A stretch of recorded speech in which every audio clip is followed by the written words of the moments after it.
এমন সময় ললিতা বলছে, রাধু তুই দাঁড়া, তোকে আমরা মনের মতন করে সাজাই। তাই রাইকে সাজাছে ভালে, লবঙ্গ মালতী মালে। রাইকে সাজাচ্ছে ভালো, লবঙ্গ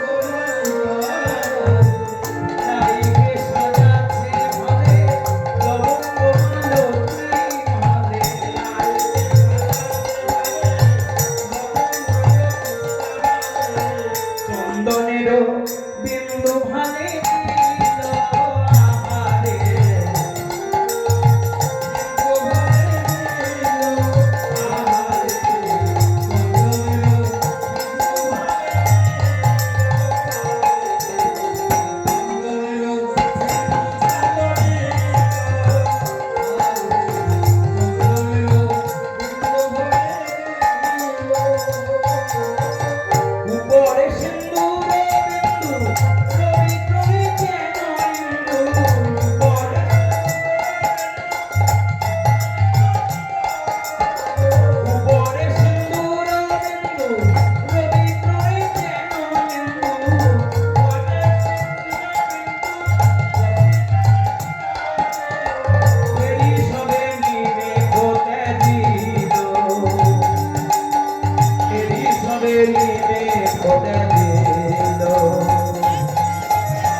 রাইকে সাজাছে ভালে, লবঙ্গ মালতী মালে, চন্দনের বিন্দু ভালে দিল, উপরে সিন্দুর বিন্দু, যেন রবি প্ররে যেন ইন্দু। কত সুন্দর কথা পদাবলীতে বলছে, রবি বলে যেন ইন্দু। রবি মানে কি? সূর্য। আর ইন্দু মানে চাঁদ। যেন মনে হচ্ছে রাধারানীর যে বদন, নয়নে রয়েছে কাজল, আর কপালের মধ্যে রয়েছে সিঁদুরের ফোঁটা, তার মধ্যে রয়েছে একটা চন্দনের বিন্দু। যেন মনে হচ্ছে সূর্যের কোলে আজ চাঁদ উঠেছে। বর্তমান যুগে এই পদাবলী শোনারও যেমন লোক নেই, আর পদাবলী গাওয়ার কীর্তনিয়াও জগতে নেই। আমি খালি ভাবি যে তারা অনেক কীর্তনিয়া বহু জায়গায় কীর্তন করে, আমরা এত জায়গায় শুনতে যাই, গোটা 3 ঘন্টা ধরে কীর্তন করে, কোনো কীর্তন নাই, শুধু ভজন গিয়ে গিয়ে গোটা আসর পার হয়ে গেল। সাধারণ মানুষ সেগুলো বসে বসে শুনছে, হাততালি দিচ্ছে, আনন্দ করছে। কিন্তু তারা কেউ একবারও বলে না, যদি কীর্তনিয়াকে পয়সা দিয়ে নিয়ে এসে যদি মহাজনদের এত সুন্দর সুন্দর পদাবলী না শুনে, যদি ওই রাধে রাধে জপা করো, আজকে রাতে ঘুমের ছুটি, রাখাল রাজা বলে দে না, এই যদি শুনতে হয় তাহলে ভজন সন্ধ্যা করা ভালো। এটা সংসারের কথা বলবে আর ভজন সন্ধ্যা করে যাবে। এটা কিন্তু কীর্তনের আসর নয়, সংসারের আসর নয়। এটা কীর্তনের আসরে মহাজনী পদাবলী শুনতে হবে। বৈষ্ণবরা এত সুন্দর সুন্দর পদাবলী রচনা করে গেছে, সেখানে এই পদাবলী না গান গিয়ে কি দরকার ওই সমস্ত ভজন সাধন গাওয়ার? ঝাপাক ঝাপাক নৃত্য হবে, ঝাপাক ঝাপাক নৃত্য। আমার গুরুদেব সুমন ভট্টাচার্য মহাশয় বলতেন, আসরে গিয়ে তুমি যেমন কোনো পদাবলী গাইবে, আগে আসল তুমি পদাবলী দিয়ে লীলা সম্পূর্ণ করে তারপর সাধারণ মানুষের জন্য তুমি একটি দুটো গান করো, ঠিক আছে, কিন্তু কিন্তু তুমি ওই আসরে ওটা থেকে কে আনিল রে, কোথায় ছিল রে, হরি হরি যতই করো না, এটা কখনো হরি নামের আসর হতে পারে না। আপনারা যে সবাই মিলে বসে বসে যে পদাবলী এতক্ষণ ধরে আস্বাদন করছেন, আমার সত্যি খুব ভালো লাগছে। কারণ কীর্তনের আসরে যদি না পদাবলী হয় তাহলে আর কি হবে? মহাপ্রভু তো নিজে শ্রবণ করেছেন, চণ্ডীদাস বিদ্যাপতি নায়ের নাটক গীতি বর্ণামৃত শ্রীগীত গোবিন্দ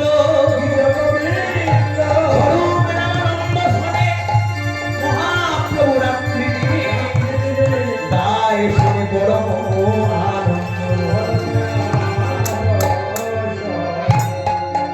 চণ্ডীদাস বিদ্যাপতি জয়দেব গোবিন্দ দাস এরা এত সুন্দর সুন্দর পদাবলী করে গেছেন, আর সেই সব পদাবলী আমরা ছেড়ে দিয়ে হরি হরি যতই করো না, হরি তোমায় সাড়া দেবে না, এই গানে আমরা সবাই হাততালি দিয়ে নাচছি।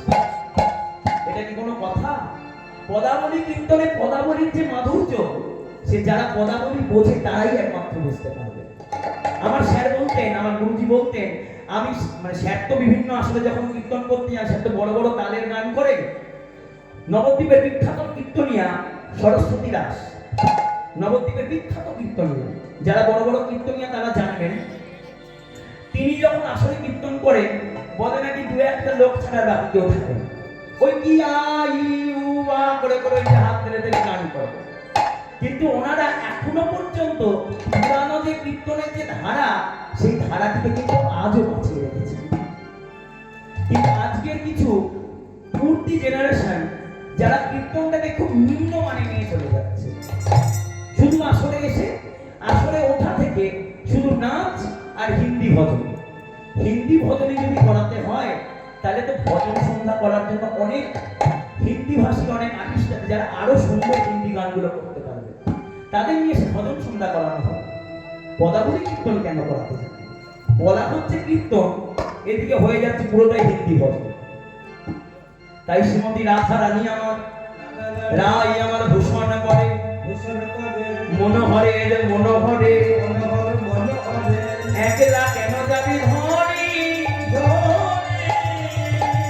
আমরা তোর সঙ্গে যাব, তোকে মনের মতো সাজাইব, যাও অভিসারে মোরা যাই।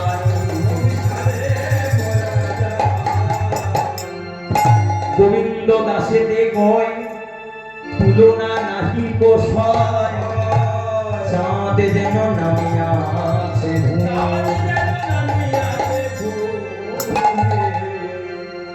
বলছে রাধারানীর কপালে নয়নের কাজল হচ্ছে কালো মেঘ, আর সূর্য হচ্ছে সিঁদুর, আর চন্দনের ফোঁটা হচ্ছে ষোলকলায় পরিপূর্ণ পূর্ণিমার চন্দ্র। তাই মহাজন বললেন, দেখো দেখো একে গগনে উদয় হয়েছে, একে গগনে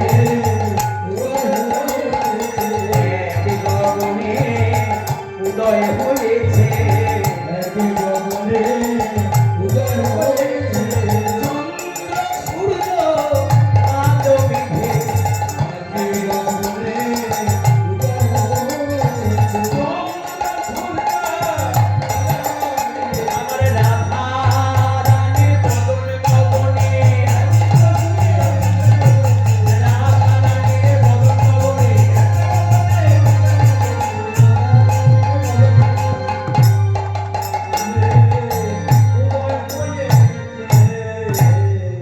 কোনদিন আমরা কেউ দেখি না এক গগনের মধ্যে কালো মেঘ, সূর্য আবার চন্দ্র, যাকে বাংলার পরিভাষায় বলে পুষ্পবন্ত যোগ লেগেছে।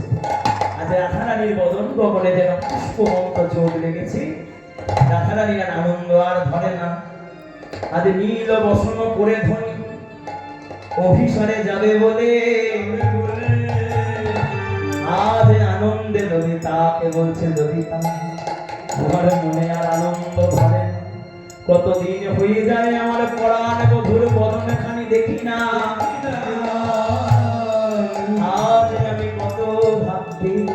গোবিন্দ বদন দর্শনে করব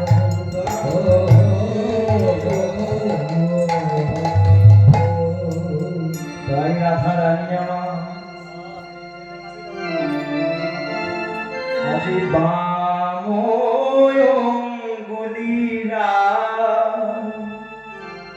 নাসিকাতে দিয়া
করতে যাবে বলে পুষ্প থালায় জবা ফুলের মালা ফল মূল মিষ্ট দ্রব্য আদি সাজিয়ে নিয়ে কৃষ্ণ দর্শনের ছলা করে বনমাঝে চলেছে। আজ রক্ত পুষ্প জবার মালা সঙ্গে করি নিল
অমাবস্যার আধার রাতে নাই করে অভিশাপ আরে অমাবস্যার আধার রাতে নাই করে অভিশাপ আরে কুটিরা সন্দেহ হতে আরে কুটিরা বাবু ধরে সন্দেহ জাগিল মনে সন্দেহ জাগিল মনে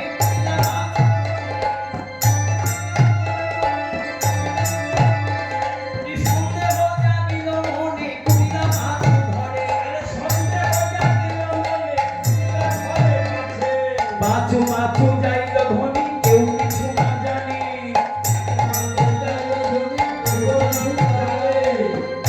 কুটিলা এত বদমাইশ বউকে মনে পাঠিয়ে কুটিলা পিছু নিয়েছে যে বৌদি কি করে দেখবো। আর কুটিলা লুকিয়ে লুকিয়ে বনে গিয়ে দেখছে অমাবস্যার আধার রাতে রাই পরে অভিসারে সন্দেহ জাগিল মনে কুটিলা পাছু ধরে আরে কোনে গিয়া এক কোণে দাঁড়াইয়া রহিল কোনে গিয়ে এক কোণে দাঁড়াইয়া রহিল ধীরে ধীরে দুষ্টু মানাই মনে প্রবেশিল ধীরে ধীরে দুষ্টু মানাই মনে প্রবেশিল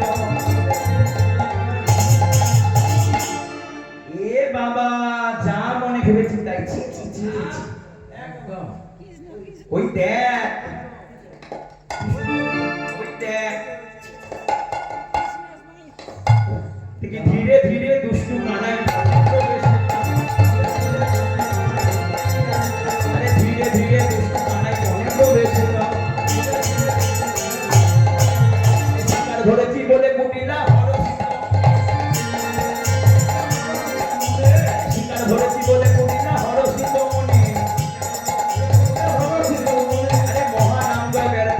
করতে পারবি না। আরে মহান আমরা ব্যর্থ খুশি করতে পারবি না। আমি যদি এখানে হাতে নাতে ধরি, এখানে যদি আমি ধরি, আমার দাদা বিশ্বাস করবে। আমার দাদা তো বউয়ের প্রেমে একদম অন্ধ, ওরই হয়েছে একটা দক্ষিণবঙ্গ বউ। আমি এখন হাতে নাতে এই এদের কেদর কীর্তি যদি আমি ধরিয়েছি, তো আমার নাম বৃন্দাবনে কুটিলা। এই কুটিলা আনন্দিত মনে তাই আর ঘরে যাচ্ছে। দাদা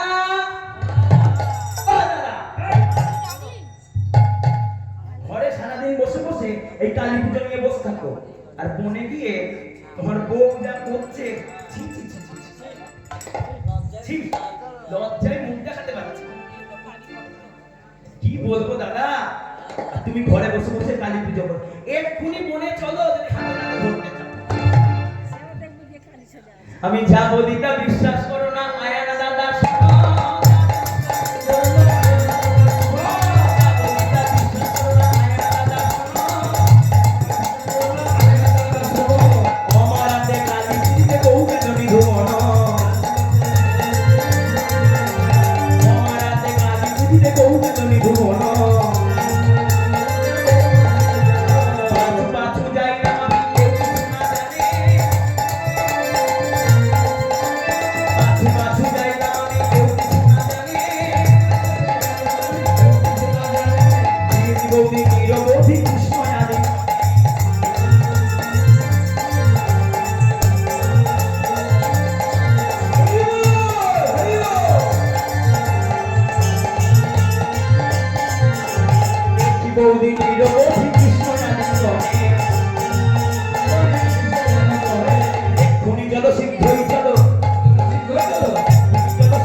আমার বউ বনে গিয়ে কেলে ছোড়ার সঙ্গে আলিঙ্গনের রত এক্ষুনি দেখে এলাম। দেখাতে পারবি তো আমায়? এক্ষুনি দেখাতে পারবো। তাহলে এক্ষুনি চলো। তাহলে ওই বলির আর খড়গটা হাতে নিয়েছে আয়ান, আর কুটিলা আর জটিলা হাতে লাঠি আর বটি, এই নিয়ে তিনজনে খেয়ে চলেছে। ঠিক আছে, দেখাতেই হবে। আজ হাতে নাতে দেখিয়ে যাবো তোমার বউ নাকি সতী লক্ষ্মী। যদি না সতী লক্ষ্মী প্রমাণ করতে পেরেছো, তাহলে কি করবে? তোর কথা নেই। চলো তোমায় গিয়ে দেখাবো হাতে নাতে তোমার ঘরের বউ কেমন বনে গিয়ে বসতে বসে। দেখাবো দেখাবো, চলো এক্ষুনি চলো, শীঘ্রই চলো, শীঘ্রই চলো, চলো শীঘ্রই চলো। জন্মের মতো শেষ করে দাও, জন্মের মতো শেষ করে দাও। এক্ষুনি চলো, শীঘ্রই চলো,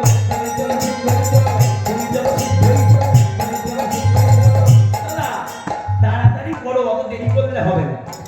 এই বলে জটিলা কুটিলা আয়ান একজন লাঠি, একজন বটি আর একজন বসি নিয়ে চলেছে। আর যখন যাচ্ছে পথে ওই বন মাঝে এক সখী দাঁড়াইয়া ছিল। জটিলা কুটিলা আসছে দেখি তার সংবাদ দিল।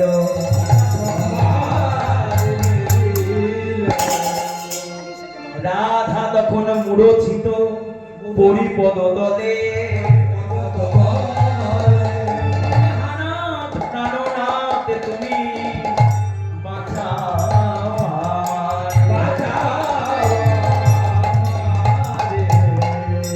তুমি তোমার বাঁশি শুনে তোমাকে দেখবো বলে তোমার কাছে বড় পথে এসেছি। আর ওই দেখো আমার স্বামী আমার শাশুড়ি ননদী মিলে তিনজনে আসছে, তুমি কৃপা করে আমায় রক্ষা করো। গোবিন্দ তখন বললেন, ওগো রাধে, তোমার ভয় কি তোমার আছে?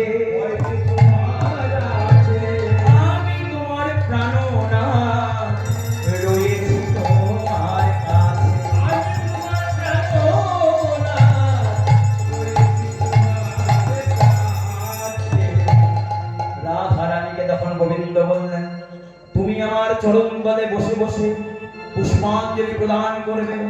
আর এই জটিলা কুটিলা মায়ার আশা মাত্র আমি এই শ্যাম রূপ ত্যাগ করে শ্যামা রূপ ধারণ করব।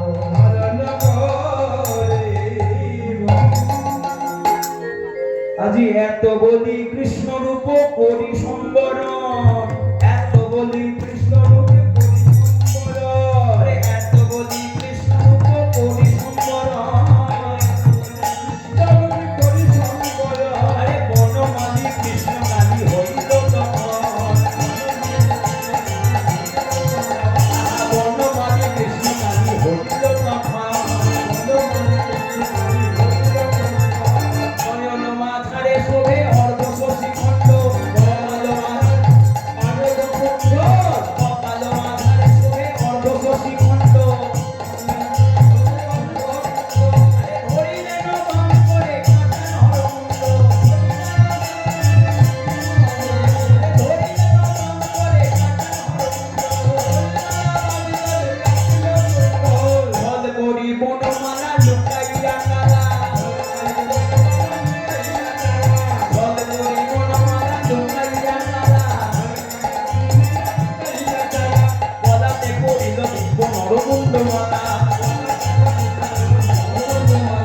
গলাতে করিল দিব্য নরমুণ্ড মালা, মাথায় আঁকি ছিল দুই গোপিকা মজাইতে, মাথায় আঁকি ছিল দুই গোপিকা মজাইতে, ধরিলেন বিনয়ন আয়ানে ভুলাইতে, ধরিলেন বিনয়ন আয়ান ভুলাইতে, হাসিতে জিও সিরাজ বনমালী ধরে, হাসিতে জিও সিরাজ বনমালী ধরে, নিধুমনে কৃষ্ণকালী যত সখী হারে, নিধুমনে কৃষ্ণকালী যত সখী হারে, নয়ন ভরে দেখে না, নয়ন ভরে দেখে না, নিধুমনে কৃষ্ণকালী নয়ন ভরে দেখে না, নিধুমনে কৃষ্ণকালী নয়ন ভরে দেখে না, এমন দিনার হয় কি না হয়, এমন দিনার হয় কি না হয়, এমন দিনার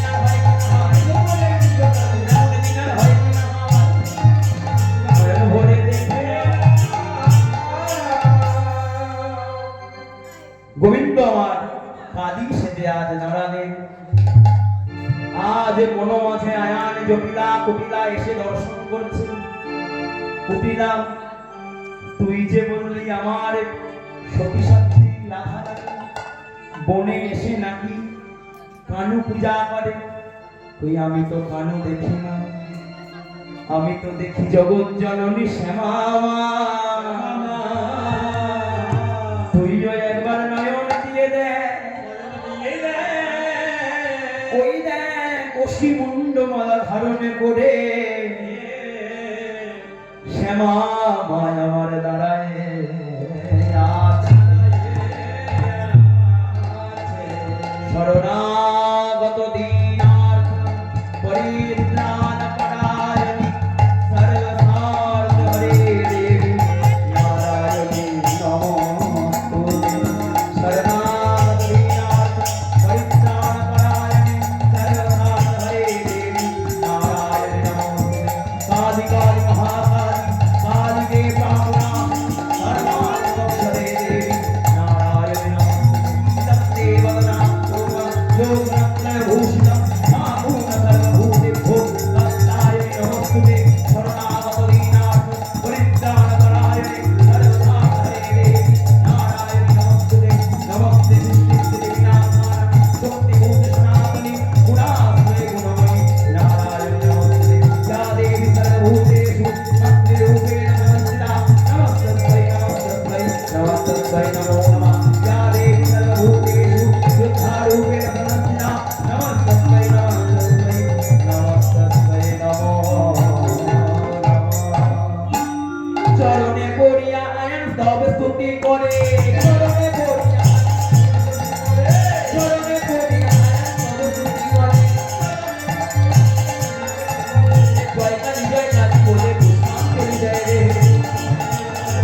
মুন্ড মথনে কালিকা ওই নমস্তু। হরে কৃষ্ণ কালী দেখে আয়া দুষ্ট মনে মনে কৃষ্ণ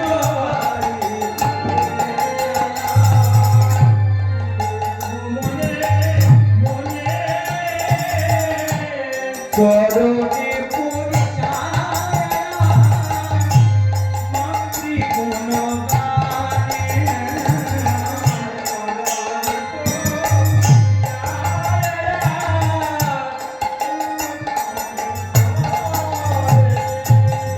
চরণে পড়িয়া মাতৃ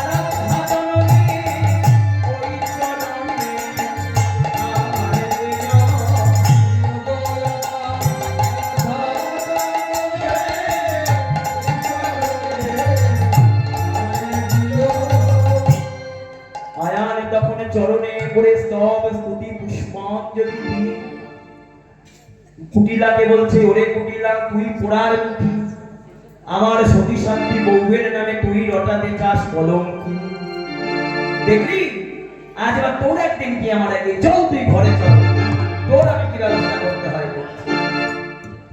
আয়ান জটিলা কুটিলা তখন রাধারানীকে বলে এলেন যে রাধে তুমি তোমার পূজা সমাপন করে যথা